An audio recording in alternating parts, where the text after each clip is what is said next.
आपणकर जदि वृष राशि होइथाय तेबे एही भिडियोटी को शेष पर्यंत निश्चय देखंतु कारण वृष राशिर व्यक्तिविशेषकर जीवन रे एही नवेम्बर मासरे कार्तिक पूर्णिमा ठारू बहुत मात्रा आपणक जीवनटी बदलिबाकू जाउछि एवं एही नवेम्बर 23 रे आपणकर बुध आपणकर एही नवेम्बर 23 जाके आपणकर सप्तम घरे रहिबे फलरे आपणक जीवन रे बहुत जो समस्या आसीबो ताहा मध्य किपरि दूर होइजिवो मु आपनकु यार प्रतिकार मध्य देबी। तेणु एही भिडियोटी को शेष पर्यंत देखंतु। आपण जदि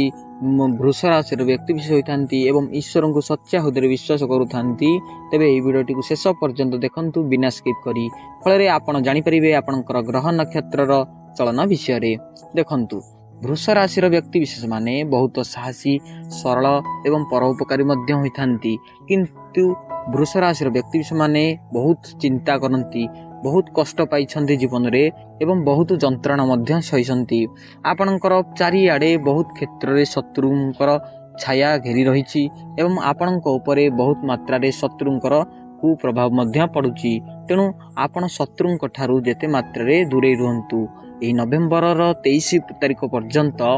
नवेम्बर 23 तारिख पर्यंत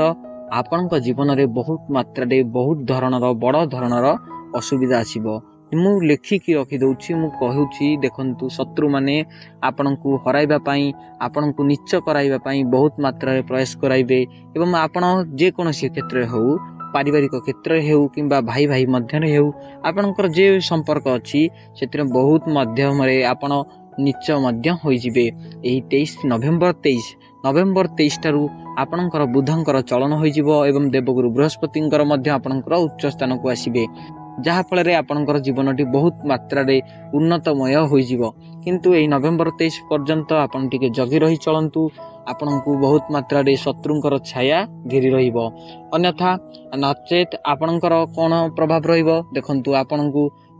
शत्रुंकर प्रभाव रहिबो दुरे आपणकर जदि चाकरी क्षेत्र रे अछि तबे आपणकु कोनोसी चाकरी रे आपणकु टिके बाधा विघ्न सृष्टि होई पारे एवं आपणकर पारिवारिक क्षेत्र रे मध्य वाद विवाद सृष्टि होई पारे। आपणकु बहुत मात्रा रे रहिबार अछि संधान रे आपण बहुत मात्रा रे ठीक ठिकाना रे एवं आपण बहुत मात्रा रे जो असम्मान पाइछंती एवं सम्मान हानि होईछि आपणकर सेति पई आपण यथेष्ट मात्रा रे ईश्वर को भक्ति करंतु एवं प्रायतः देखि थिबे मु देखिछि प्रायतः वृष राशि व्यक्ति विशेष माने ईश्वर को अवश्य विश्वास करंती एवं ईश्वर को सच्चा हृदय भक्ति मध्य करंती किंतु मंदिर को मध्य कई यात्रा करंती नहीं। तेणु आपण जेते मात्रा रे पारुछंती महादेव मंदिर हेउ किंबा आपण महादेव मंदिर को हेउ यात्रा करंतु एवं सेठी मध्य चल से करंतु देखिबे एही नवेम्बर 23 पर थारू आपणकर जीवन रे बहुत बड़ परिवर्तन हेबो। देवगुरु बृहस्पति आपणकर उच्च स्थान रे रहिबे आपणकर पंचम भाग रे रहिबे एवं वृष राशि व्यक्ति विशेषकर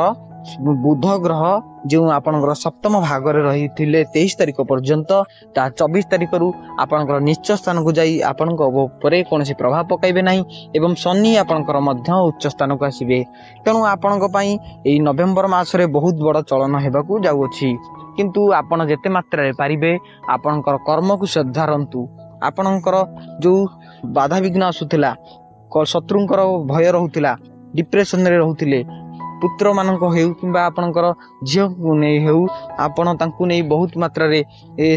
चिंतित करूथिले डिप्रेशन रे रहुथिले सेतिरु बाहरंतु देखिबे आपणकर बहुत मात्रा रे मंगल हेबो। तेणु वृष राशि व्यक्ति विशेष पई एही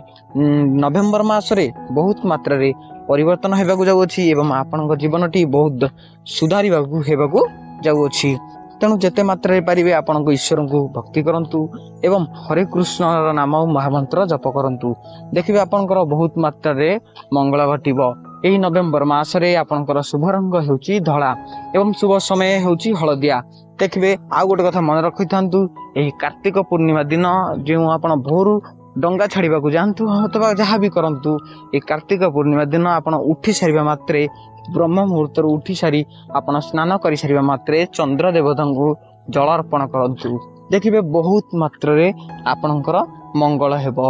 जदि आपण वृष राशि व्यक्ति विशेष होइतांती एवं ईश्वर को सच्चा हृदय विश्वास करतांती तेरे कमेंट रे जय महादेव जय महावीर निश्चय लिखंतु। रहुची धन्यवाद।